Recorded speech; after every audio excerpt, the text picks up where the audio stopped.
बड़े बड़े बैनर लगेंगे अभी चुनाव के समय में, और वहां पर साफ स्पष्ट शब्दों में लिखा जाएगा कि भाई हमने 1,80,000 पदों पर भर्ती शिक्षकों की कराई है, मैंने रोजगार दिया है। सोचिए, रोजगार तो ये लोग तो पहले से ही रोजगार में थे। सभी भाई बहनों को नमस्कार, कैसे हैं आप सभी लोग? आशा करते हैं सभी लोग अच्छे होंगे। और आज की क्लास बहुत ही महत्वपूर्ण होने वाली है। यहाँ पर बिहार शिक्षक भर्ती से संबंधित यहाँ पर डिस्कस करने वाले हैं। जो भी नई अपडेट है आप सभी लोगों को देने वाला हूँ। यहाँ पर आज जो है आप सभी लोगों को बता दूं, स्कोर कार्ड आपका जारी हो चुका है।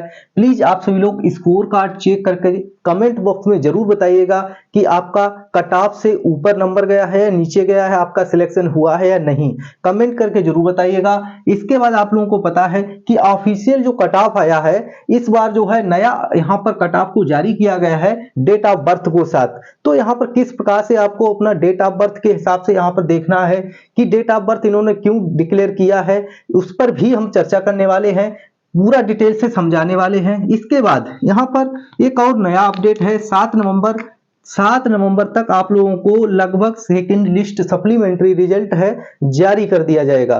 तो ऐसी काफी सारी महत्वपूर्ण जानकारियां हैं, प्लीज वीडियो के लास्ट तक बने रहिएगा, क्योंकि यहाँ पर आगे हम डिस्कस करने वाले हैं बीपीएससी ट्री सेकंड लिस्ट जो आएगी, सेकंड लिस्ट आएगी सप्लीमेंट्री रिजल्ट की, तो उस पर हम लोग यहाँ पर कट ऑफ के बारे में डिस्कस करेंगे।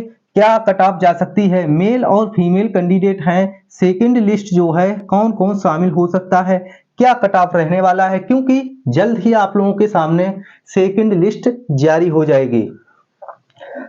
तो इस पर अब हम चर्चा करते हैं। यहाँ पर सबसे बड़ी बात है कि जो योग्य अभ्यर्थी हैं उनके साथ बहुत ही गलत हुआ है। यहाँ पर आप सभी को बता दूं, फ्रेश कैंडिडेट को यहाँ पर ज्यादा सीटों पर मौका नहीं मिला है, तो इसलिए काफी विद्यार्थी परेशान है, लगातार परेशान है। बीपीएससी ने रिजल्ट में भी गलतियां की हैं और काउंसलिंग में भी गलतियां करी हैं। तो चलिए, पूरा वीडियो पर चलने से पहले आप सभी लोगों से हाथ जोड़कर रिक्वेस्ट है, प्लीज एक बार माता रानी से हम यही यहाँ पर प्रार्थना करते हैं, जो भी भाई बहन यहाँ पर देख रहे हैं सभी की कृपा दृष्टि आप सभी लोग बनाए रखना। प्लीज माँ के लिए एक लाइक और आप सभी लोग एक कमेंट करके जय माता जी जरूर लिखिएगा। तो चलिए अब चलते हैं क्लास पर। देखिएगा, यहाँ पर सबसे पहले आप सभी लोग देख सकते हैं कि बीपीएससी यहाँ पर जो ट्री का स्कोर है आप लोग किस प्रकार से चेक कर सकते हैं। तो देखिए, आज जो है इसको अपलोड कर दिया गया 27 तारीख में, लॉगिन करके आप लोगों को चेक कर लेना है। किस प्रकार से चेक करना है इस पर भी पूरा हम बता देंगे आप लोगों को। देखिए, ऑफिशियल वेबसाइट पर जाना है, डैशबोर्ड ओपन करने के बाद वहां पर आपको अपनी लॉगिन आईडी पासवर्ड डालने के बाद अपना स्कोर कार्ड चेक कर सकते हैं। चेक करने के बाद कमेंट बॉक्स में जरूर बता देना है कितना स्कोर आया है।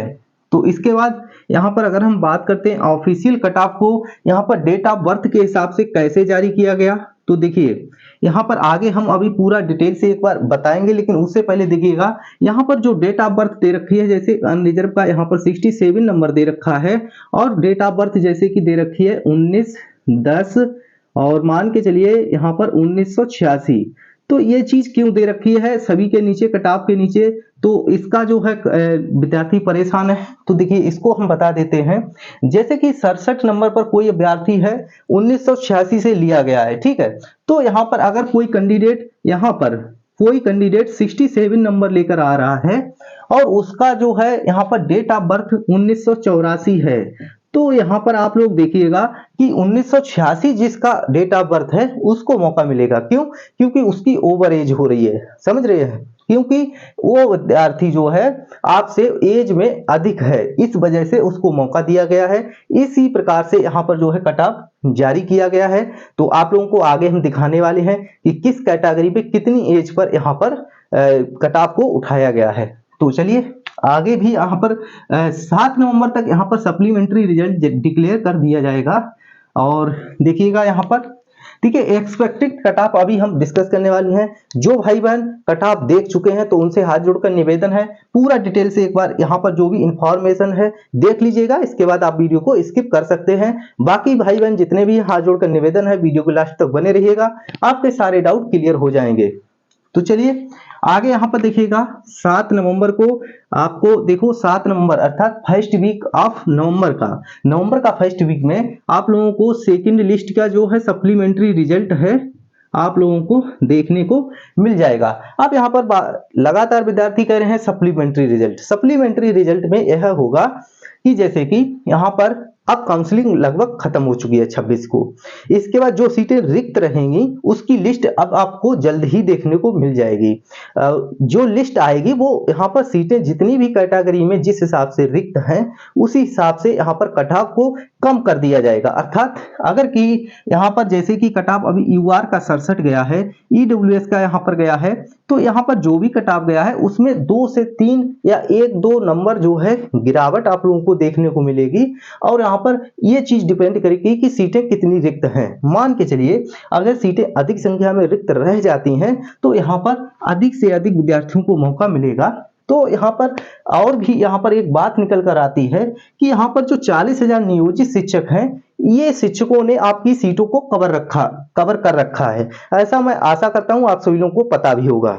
देखिए यहाँ पर आप लोग सोचिएगा कि अगर 80,000 में से सोचिए 50% महिलाओं की सीटें रिजर्व थी, जिसमें अदर स्टेट और बिहार की महिलाओं को मौका मिला। ठीक है, इसके बाद हम बात करते हैं उनमें से भी 40,000 सीटें तो नियोजित शिक्षक ले गए भाई। तो फ्रेश कैंडिडेट हैं, जो विद्यार्थी हैं, जो बॉयज हैं, उनको मौका कहाँ मिला। दूसरी बात और निकल कर आती है, जो विद्यार्थी परेशान हैं, देखिए नॉर्मलाइजेशन लागू होना चाहिए। क्या यहाँ पर ये चीज गलत है? नॉर्मलाइजेशन आप बताइएगा कि जब अलग अलग शिफ्ट में कोई एग्जाम कराया जाता है और पेपर हार्ड आता है, पेपर सरल आता है। पेपर फर्स्ट सभी को पता था, यहाँ पर जो पेपर हुआ था वो पेपर जो है हार्ड था और पेपर सेकंड सरल था, ऐसा आप लोगों को पता होगा। अर्थात यहाँ पर महिलाओं का पेपर सिंपल था। तो नॉर्मलाइजेशन यहाँ पर लागू होना चाहिए या नहीं, ये चीज का डिसाइड आप लोगों को करना है। कमेंट बॉक्स में भर भर के बताना है कि क्या नॉर्मलाइजेशन लागू होना चाहिए या नहीं। मेरे कहने का मतलब यही है कि किसी भी भाई बहन के साथ अन्याय नहीं होना चाहिए, क्योंकि देखिए जो जिस योग्य है उसको मौका मिलना चाहिए। मान के चलिए उसकी क्या गलती है कि उसका पेपर फर्स्ट पड़ गया, या उसकी क्या गलती है पेपर हार्ड बना दिया गया पहला। ठीक है, तो गर्ल्स बॉयज में यहाँ पर अगर यहाँ पर एक साथ आप लोग चयनित करेंगे, एक साथ कट ऑफ आएगा, तो प्लीज बीपीएससी अतुल प्रसाद मौर्य, अतुल प्रसाद जी से मेरा यहाँ पर सीधा सा कहना है कि भाई यहाँ पर जो है नॉर्मलाइजेशन लागू किया जाना चाहिए। आगे बात कर रहे हैं काउंसलिंग में भी फर्जीवाड़ा।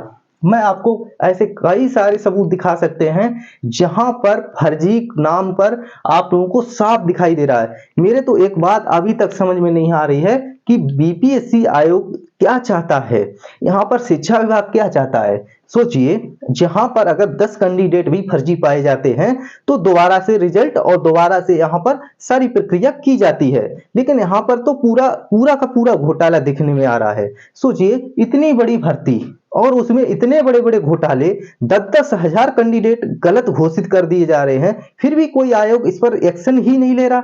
सोचिए, यहाँ पर आप लोग देखिएगा, यहाँ पर 10,000 बीएड अभ्यर्थियों का रिजल्ट डिक्लेयर किया गया। सोचिए, इसके बाद सीटेट फेल, डीएलएड फेल अभ्यर्थियों का रिजल्ट किया गया घोषित, सीटेट फेल और डीएलएड फेल। इसके बाद अभी बात रुकी नहीं, काउंसलिंग में जो अभ्यर्थी स्टेट क्वालिफाई नहीं किए थे उनका भी यहाँ पर नियुक्त पत्र मिल गया। सबसे बड़ी बात, अब ये लोग ये कह रहे हैं कि भाई आगे चल के हम इसको जांच करते रहेंगे। अरे भाई, अभी जो काउंसलिंग चल रही है वो क्या गलत चल रही है? इसका मतलब वो लोग गलत हैं। जब गलत है तो उनको हटाइए, दोबारा से अच्छे से जांच कराई जानी चाहिए। दूसरी बात, अगर आपने रिजल्ट गलत घोषित किया है तो उसको बैक लीजिए, उसको गलत साबित करके दोबारा से रिजल्ट डिक्लेयर करना चाहिए ना। यहाँ पर क्यों काउंसलिंग कराएगी? जब गलत यहाँ पर रिजल्ट घोषित कर दिया गया तो यहाँ पर इसको सुधार करके दोबारा जारी करना चाहिए, ना कि वही रिजल्ट को संशोधित करके यहाँ पर आप फर्जी अभ्यर्थियों को भी काउंसलिंग के लिए बुला रहे हैं, फिर उनसे डॉक्यूमेंट वेरिफिकेशन करा रहे हैं, उनको नियुक्त पत्र भी दे रहे हैं, फिर बाद में कह रहे हैं कि हम आगे चल के इनको जो है छांट करेंगे, कानूनी कार्रवाई करेंगे। भाई ऐसा मौका ही क्यों दे रहे हो? आपको जब यहाँ पर अपना डॉक्यूमेंट अपलोड कराइएगा, सीटेट फेल, स्टेट फेल, यहाँ पर जिनके पास प्रमाण पत्र नहीं है उनको बाहर कीजिएगा, सिर्फ उन्हीं विद्यार्थियों की काउंसलिंग कराइए ना जो योग्य हैं। अर्थात बीपीएससी का कहना है बीपीएससी क्या चाहता है कि भाई जो योग्य अभ्यर्थी है वो घर पर बैठेगा, यहाँ पर घर पर बैठकर रोएगा, ठीक है, ये रोएगा। और जो यहाँ पर सीटेट फेल और डीलेट फेल और जो बीएड अभ्यर्थी अर्थात यहाँ पर स्टेट फेल है अभ्यर्थी, वो क्या करेंगे, वो नियुक्त पत्र लेकर के यहाँ पर योगदान के लिए जाएंगे। तो सोचिए इन अभ्यर्थियों के साथ कितना गलत हो रहा है। यहां पर इसीलिए मैंने लिखा है, यहां पर देख सकते हैं, योग्य अभ्यर्थी जो है बीपीएससी ने जिंदगी बर्बाद कर दी। क्यों? क्योंकि मेरे पास लगातार इतने सारे भाई बहनों के कमेंट आ रहे हैं कि उनका अच्छा खासा स्कोर होने के बाद भी सिलेक्शन नहीं हुआ। उसका मैं रीजन यहाँ पर सरकार और जो शिक्षा विभाग है इन सभी की मिली भगत चल रही है। क्योंकि यहाँ पर भाई एक बात बताइए, पूरा यहाँ पर ट्विटर और समाज अर्थात पूरा हर जगह दिखाई दे रहा है, समाज में क्या फैलाया जा रहा है कि भाई हमने 1,80,000 नियुक्तियों पर भर्ती कराई है। बड़े बड़े बैनर लगेंगे, समझिएगा, बड़े बड़े बैनर लगेंगे अभी चुनाव के समय में, और वहां पर साफ स्पष्ट शब्दों में लिखा जाएगा कि भाई हमने 1,80,000 पदों पर भर्ती शिक्षकों की कराई है, मैंने रोजगार दिया है। सोचिए, रोजगार तो ये लोग तो पहले से ही रोजगार में थे। 40,000 नियोजित शिक्षक कहाँ रोजगार दिया? 80,000 पीआरटी में भर्ती आई, उनमें से आपने जो है 40,000 नियोजित शिक्षकों को ही भर्ती कर लिया, अर्थात जो पहले थे रोजगार युक्त उनको फिर से वहीं पर सिलेक्ट कर दिया। अरे भाई, उनको तो उच्च पद पर आप लोग अगर करना है तो उनको राज्यकर्मी का दर्जा दीजिए, उनकी यहाँ पर सैलरी में बढ़ोतरी कीजिएगा। इन सीटों पर फ्रेश कैंडिडेट को मौका देना चाहिए, यहाँ पर फ्रेश कैंडिडेट को मौका देना चाहिए, ना कि जो पहले से सिलेक्टेड हैं उन्हीं को आप लोग प्रमोट कर रहे हैं। तो इस बात से कितने भाई बहन सहमत हैं? प्लीज वीडियो को एक बार लाइक करके जरूर बताइएगा। वीडियो अच्छा लगे तो लाइक जरूर कीजिएगा प्लीज। और यहाँ पर देखिएगा, काउंसलिंग में फर्जी अभ्यर्थी हो रहे चयनित। आप सभी लोगों ने अच्छी तरह से यहाँ पर काफी सारी फर्जी जो है देखे होंगे, कई सारे सबूत हैं जो फर्जी होने का दावा करते हैं, लेकिन इस पर जो है शिक्षा विभाग और बीपीएससी बिल्कुल सुनने को राजी ही नहीं है। सोचिएगा, यहाँ पर जब बीएड अभ्यर्थियों का 10,000 कैंडिडेट का अगर फर्जी रिजल्ट घोषित हो जाता है तो इतनी बड़ी भूल कैसे हो सकती है? सीटर फेल अभ्यर्थी का रिजल्ट घोषित हो जाता है, इतनी बड़ी भूल कैसे कर सकते हैं? मान लीजिए अगर त्रुटिवश आपने कर भी दिया है तो रिजल्ट वापस लीजिएगा, रद्द कीजिएगा, रिजल्ट को दोबारा से डिक्लेयर कीजिएगा अच्छे से, ताकि यहाँ पर सीटेड फेल जितने फेल अभ्यर्थी हैं वो काउंसलिंग प्रक्रिया तक ही ना पहुंचे, ताकि उनको ये मौका मिल सके कि काउंसलिंग प्रक्रिया में भाग ले सकें। सोचिए, यहाँ पर जब उनको मौका मिल गया और यहाँ पर जो कैंडिडेट हैं उन पर क्या बीत रही है, वो जो यहाँ पर 60 नंबर लेकर बैठा है, 65 नंबर लेकर बैठा है, 68-67 नंबर लेकर बैठे हैं विद्यार्थी, बताइए उनके साथ क्या होगा? आप तो कह देंगे कि बाद में जो है हम जांच करेंगे और जांच करने के बाद उन अभ्यर्थियों को मौका दे देंगे, लेकिन भाई यहाँ पर आप दो लिस्टें निकालेंगे, 3 लिस्ट निकालेंगे, जांच तो आपकी 1 साल बाद आएगी, तो वेटिंग लिस्ट दीजिएगा फिर, ताकि अगर 6 महीने में कोई अभ्यर्थी बाहर होता है तो उस रिक्त सीट पर इस अभ्यर्थी को मौका मिले। लेकिन सोचिए, इस अभ्यर्थी की क्या कामनाएं थी, क्या क्या सोचा होगा उसने? 4 साल मेहनत की होगी, उसने तो यही सोचा होगा ना कि इस भर्ती में हमारा अगर अच्छा स्कोर कर लेंगे 65 तो उसका हो जाएगा। लेकिन उसका क्या हुआ कि 65 वाला का हुआ ही नहीं, फर्जी अभ्यर्थी चला गया। तो सोचिए, अब वो कब बाहर होगा तब इस अभ्यर्थी को मौका मिलेगा, इसकी भरपाई कौन करेगा? इस यहाँ पर 65 नंबर का विद्यार्थी है, उसका चयन आप 6 महीने बाद करोगे, इसी बीच वह मानसिक प्रताड़ित होगा और भी काफी सारी डिप्रेशन आएंगे, उसकी भरपाई क्या बीपीएससी आयोग करेगा? नहीं करेगा। इसी बात को लेकर के सबसे बड़ा कंफ्यूजन है। दूसरी बात यह है कि यहाँ पर जितने भी गरीब अभ्यर्थी तबके से हैं, इन्हीं सभी की मजदूरी और यहाँ पर मेहनत का पसीने का रुपया खा करके ये लोग आयोग यहाँ पर अच्छे से बैठे हैं और एक भी काम सही से नहीं कर रहे हैं। आप लोगों के सामने है जो भी है, और बाकी आप सभी लोग जानते हैं, सभी लोग शिक्षित हैं, सभी का बहुत बहुत धन्यवाद। आगे क्या करना है आप लोग सोचिएगा।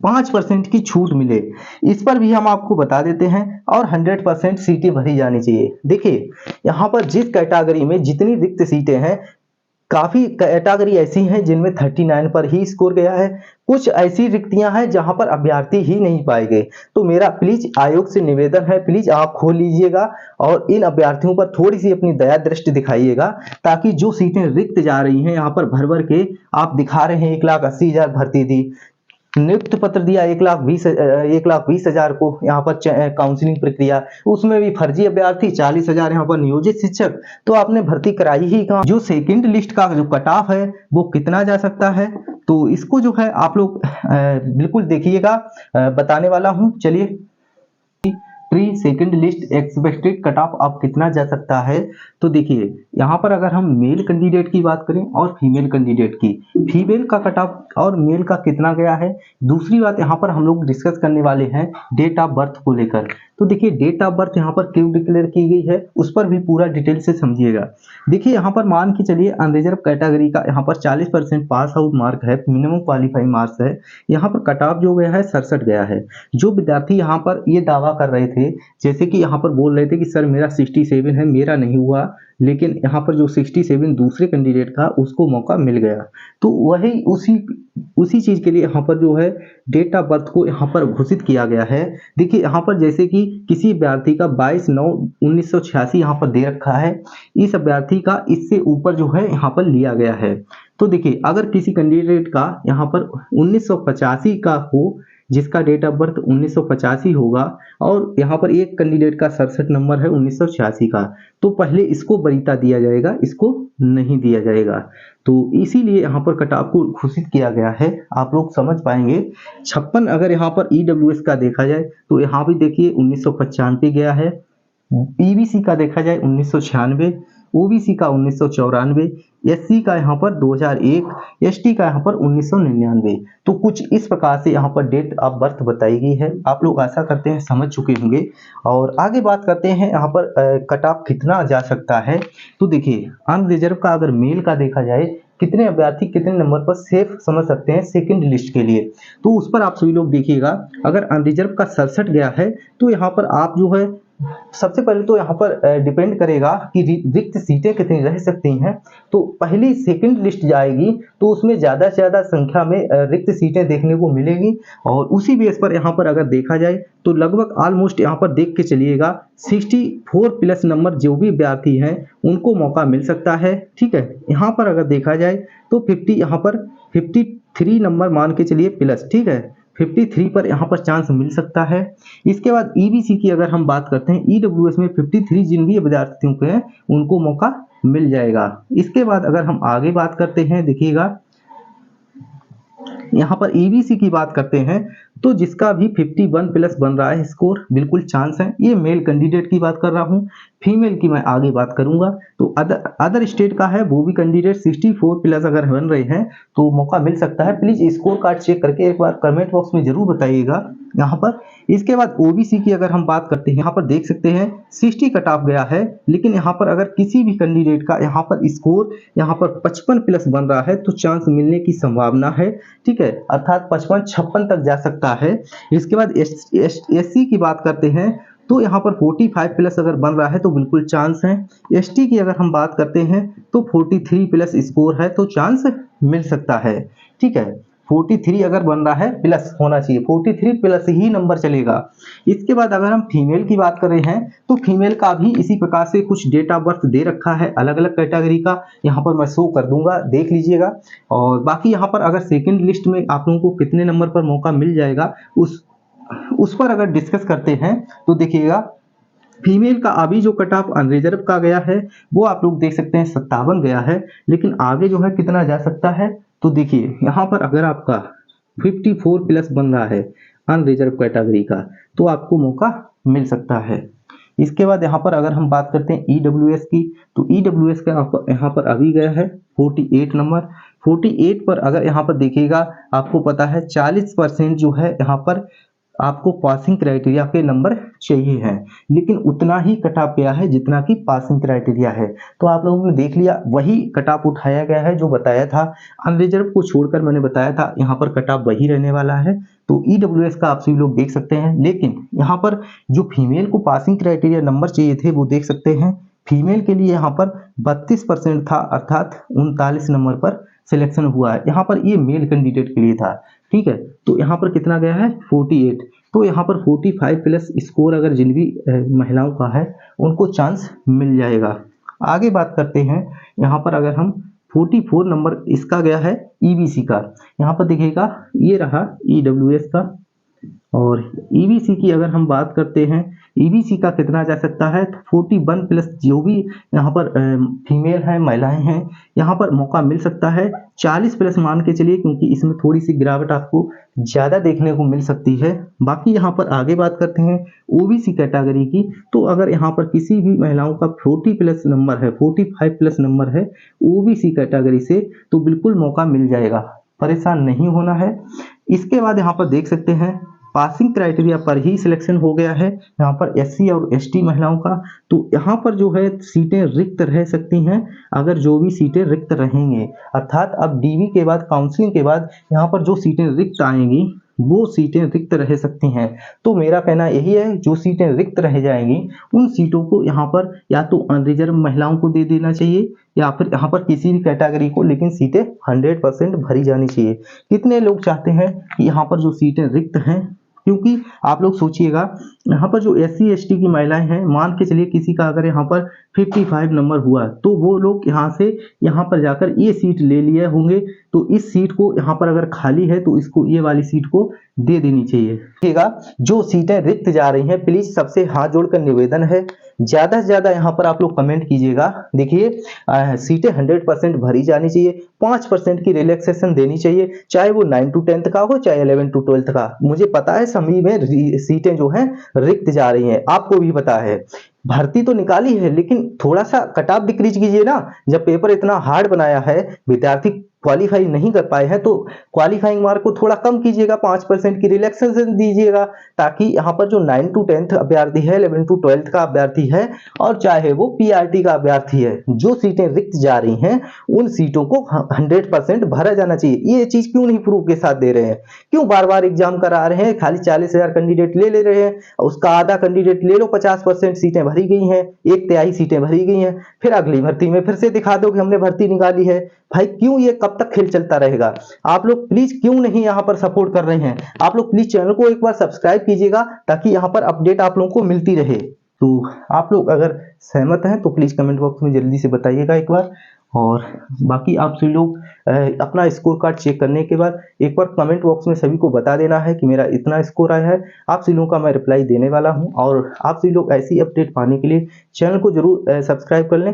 और टेलीग्राम चैनल दे रखा है, डिस्क्रिप्शन लिंक दे रखा है, उसको जाकर के जल्दी से ज्वाइन कीजिएगा, ताकि यहाँ पर आप सभी लोगों को वहाँ पर सबसे पहले अपडेट दे देता हूँ। तो मिलेंगे फिर नेक्स्ट वीडियो में नई अपडेट के साथ, तब तक के लिए जय हिंद, जय भारत।